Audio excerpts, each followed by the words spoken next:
much indeed for those incredibly kind words. I felt a bit overwhelmed, actually. There's a bit of a lump in my throat. Listening to those very kind words. Thank you very much indeed.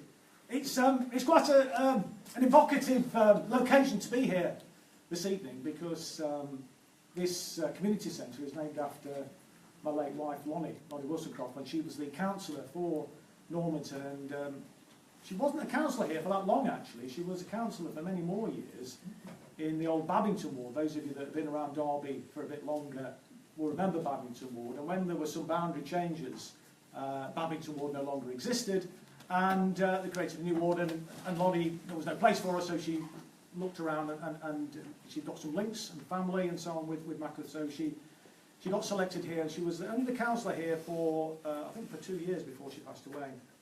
And I can see Stevie Rosso in the audience there, who's a local resident here, and she'll remember Lonnie, of course.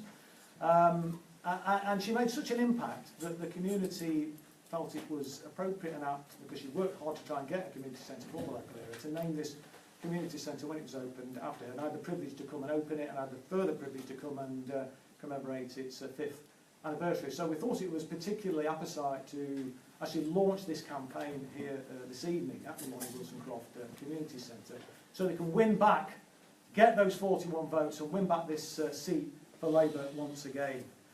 Because this is an opportunity for us not to just change the course of this election, and there are those in the right-wing media and the Tories and others who are saying Labour can't win. But we can change the course of this election. I'm absolutely convinced of that. And it isn't just about changing the course of this election, you know. It's about changing the course of history. The stakes are that high in this election. And the reason that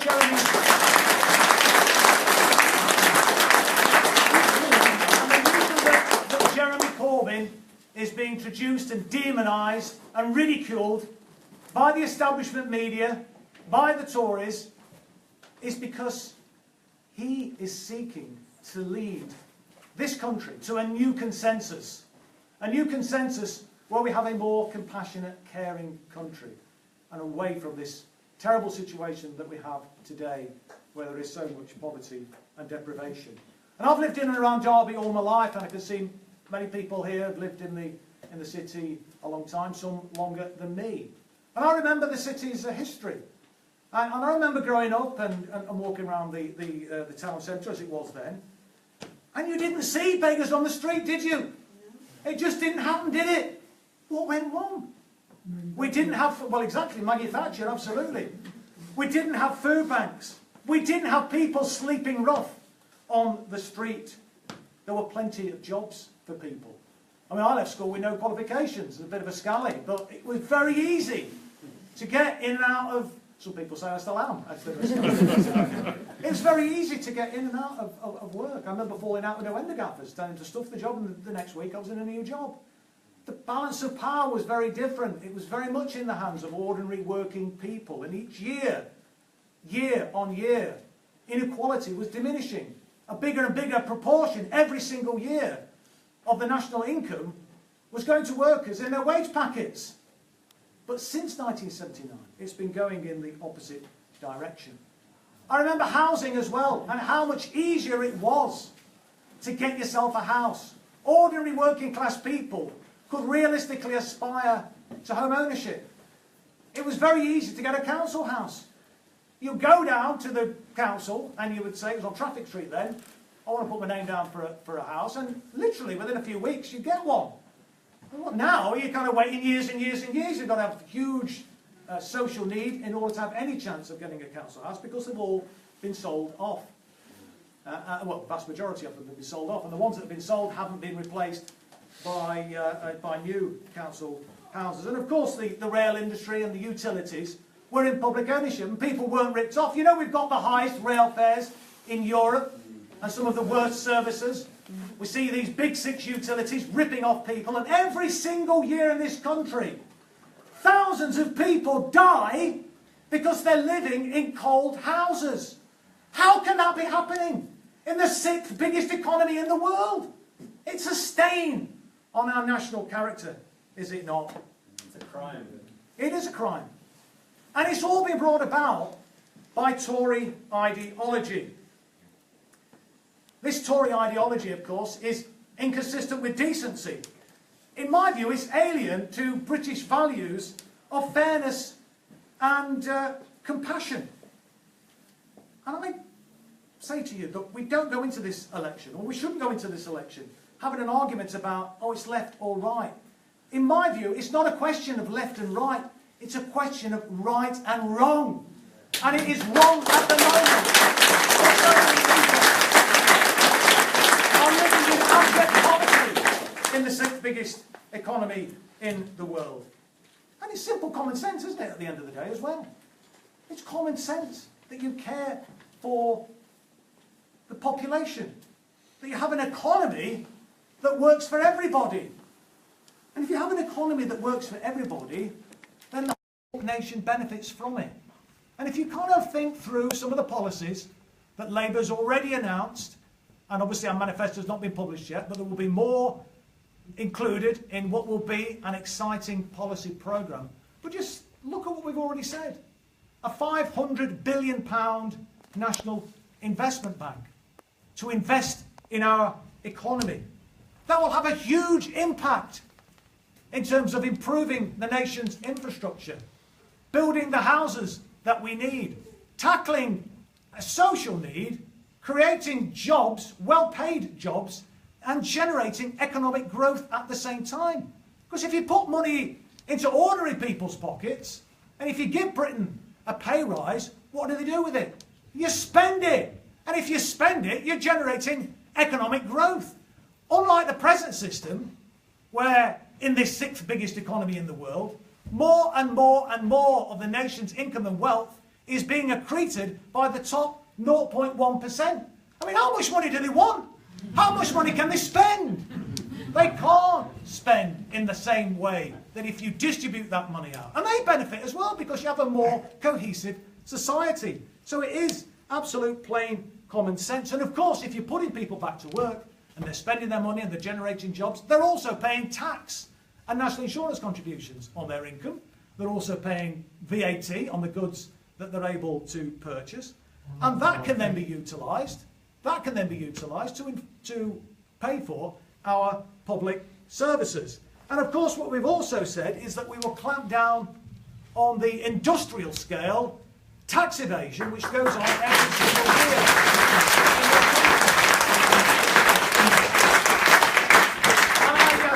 And when I was in the House of Commons, I remember hearing George Osborne deprecating tax evasion and saying they were going to take action against it. But how did they do that? Well, they did that by actually halving, virtually, the HMRC staff. So they take away the ability to clamp down on tax evasion. No surprise, because as we know, the Tories are the friends of the tax evaders, are they not? Yeah. Many of these tax evaders, these hedge fund managers and the rest of it, that like to manipulate the tax scheme, are major donors to the Tory party. So little wonder that they are standing up for them. But this industrial scale tax evasion is running, according to the Campaign for Tax Justice, into every single year £120 billion is not actually paid in tax to this nation alone. It is a national scandal, and we will tackle it. We will stop it. We will give the HMRC the resources that they need to clamp down on this tax evasion. We'll close the British dependencies, which are used for tax evasion purposes, to close off all those avenues that the wealthy oligarchs and faceless corporations are using in order to avoid their obligations to this nation. And, it's worth remembering as well, that these people benefit from the nation's infrastructure. They benefit from an educated workforce. They benefit from the National Health Service. And so they should pay their fair share. And a Labour government under Jeremy Corbyn will make sure that they do.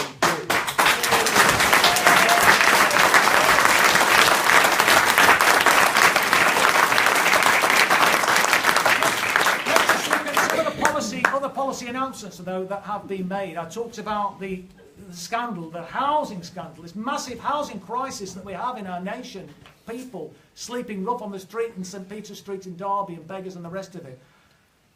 A Labour government, under the lifetime of the next Parliament, will build 1 million homes, 500,000 of which will be council housing. So that people can get the accommodation that they need. I mean, it's a basic human right, isn't it? Surely, in any decent civilised nation, that you can actually put a roof over your head, and we will make sure that that happens. And we'll also regulate the private rented sector, which was deregulated by the Conservatives in 1989. And they told us, well, you know, this will bring more landlords to the market. And when they were challenged in the House about the impact that this will have on rent levels, they said, well, and this were the precise words of Sir George Young, who was the housing minister at the time, if people can't afford to pay market rent, housing benefit will take the strain. And take the strain it certainly has, because it's now running in the order of £27 billion every single year, 10 billion of which is going into the back pocket of private landlords. And it's no coincidence that a third of the Tory MPs are themselves private landlords, who also voted against a Labour motion to make it a criminal offence to rent out properties that were unfit for human habitation. They voted it down. They wanted the right to be able to let properties that were unfit for human habitation. It's an absolute national disgrace, and we will stop that from happening. Of course, the other thing, and it's worth just mentioning when we're talking about housing benefit, I mentioned 27 billion and 10 billion going into the back pocket of private landlords. The other 17 billion, of course, is going to pay for social housing rents, so-called. But of course, they're higher than they should be. And the reason they're higher than they should be is that when the Tories came into office in 1979, they stopped local authorities from building council houses by introducing subsidy penalties if they did. They said that housing associations should be the ones that build, but they cut the social housing grant, which was the subsidy that went in for the build costs, and said, but don't worry guys, you can borrow that money from the money markets, and then you can pay for the additional loan charges by increasing your rents. And don't worry, we'll actually subsidise that through the housing benefit system. So all we've done is we've enriched private landlords, and we've enriched, even more enriched, the bankers, and secured a lot more bankers' bonuses on the backs of the taxpayer. They always talk about the Tories being custodians of the taxpayers' money. Well, £27 billion don't seem to me to be very good value. Wouldn't it be better if we were building council houses that we could let at a much lower rent? That would reduce the housing benefit bill. It would stop the rogue landlords. It would stop people being exploited in the private rented sector, because we would also, as well as providing an alternative outlet to the private rented sector, make sure that the private rented sector met those minimum standards and was regulated. And when the Tories say, well, that would lead to landlord flight, I say good. Because we don't want rogue landlords letting properties which are unfit for human habitation.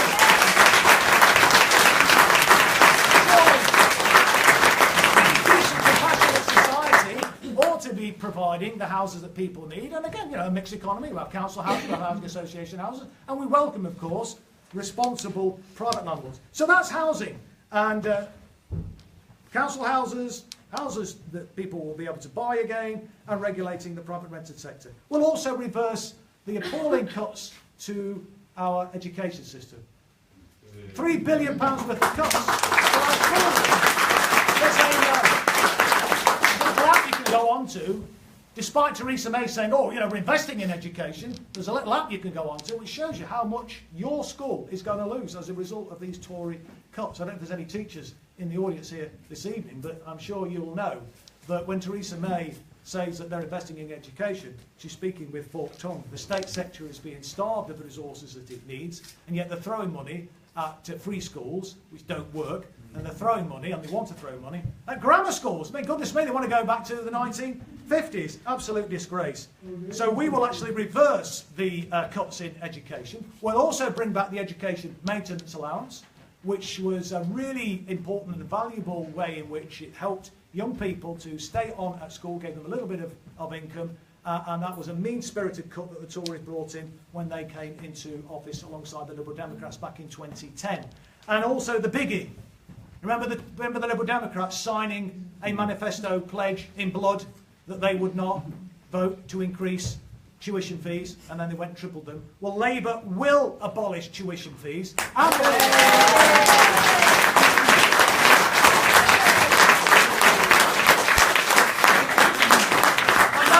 that's a very clear commitment.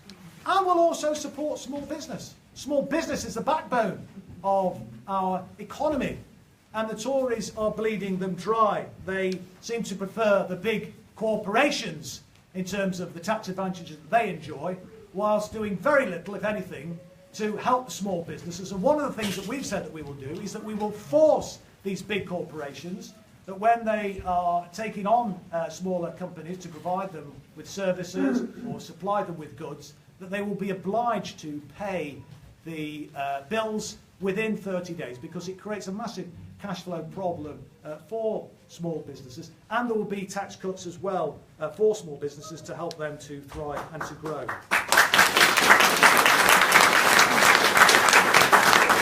I don't know how many public sector workers, the teacher over there is a public sector worker, but public sector workers have been subject to a cap in their pay for the last 7 years. Labour will lift that public sector pay cap so that we can actually value and pay the public sector workers the money that they are entitled to and deserve.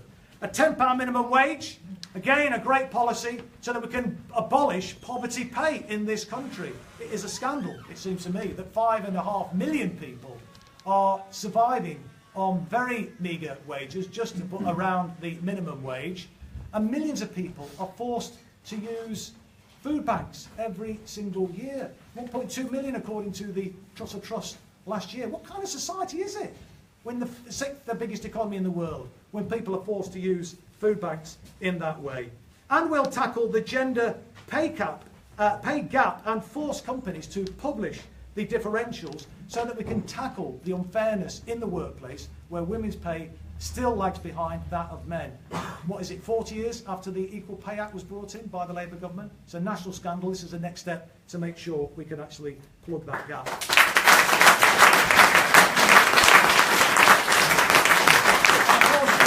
I'm sure the 4 additional public bank holidays will be very welcome, celebrating the diversity of the nation. St George's Day, something that's been campaigned for a long time. St David's Day, St Patrick's Day and St Andrew's Day. It will only bring us up to the European average, and that I think will be a good thing as well. And of course we'll kick out the privateers from the National Health Service and the other public sector.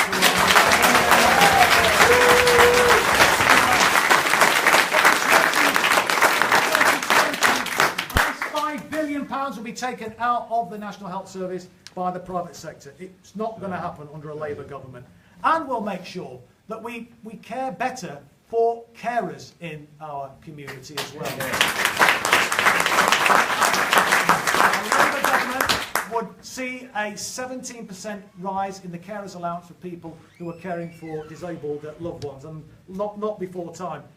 And I have to say, the way in which this government has treated disabled people is nothing short of an absolute crime against humanity almost. I mean, there are literally hundreds of people have taken their own lives as a result of having their benefits sanctioned, people going through the personal independent payment assessments, having their benefits withdrawn. And when I lost my seat, we set up the Derby Rights and Representation Foundation, and Jyoti Wilkinson there, who is a full-time worker there, and we're regularly taking up cases on behalf of local people. I'm pleased to say we haven't lost a single case yet. But what about those people that don't know where to turn, don't know about the Derby Rights and Representation Foundation? They are literally left destitute, and many of them end up taking their own lives. And in the end, Ian Duncan-Smith was forced to actually acknowledge that as a result of their policy, people were losing their lives. So, you know, there is a lot to be done, but it needs a Labour government.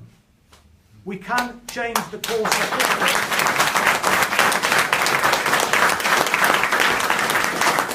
Part of that Labour government, of course, is making sure that we're winning seats like Derby North. The policies that I've outlined are plain common sense. Who could argue with them? And they're popular with the wider general public. Polls show that these policies are popular. We've got to get out and sell them on the doorstep, because the media are not going to give us the oxygen of publicity that we need to actually enable people to hear the message that Labour is putting forward, these common sense policies. We're beginning to get a bit of traction now in this general election campaign, but it's going to take a seismic effort from this massive Labour Party that we now have, the biggest left Labour Party, biggest left political party, as I would say, in anywhere in Western Europe.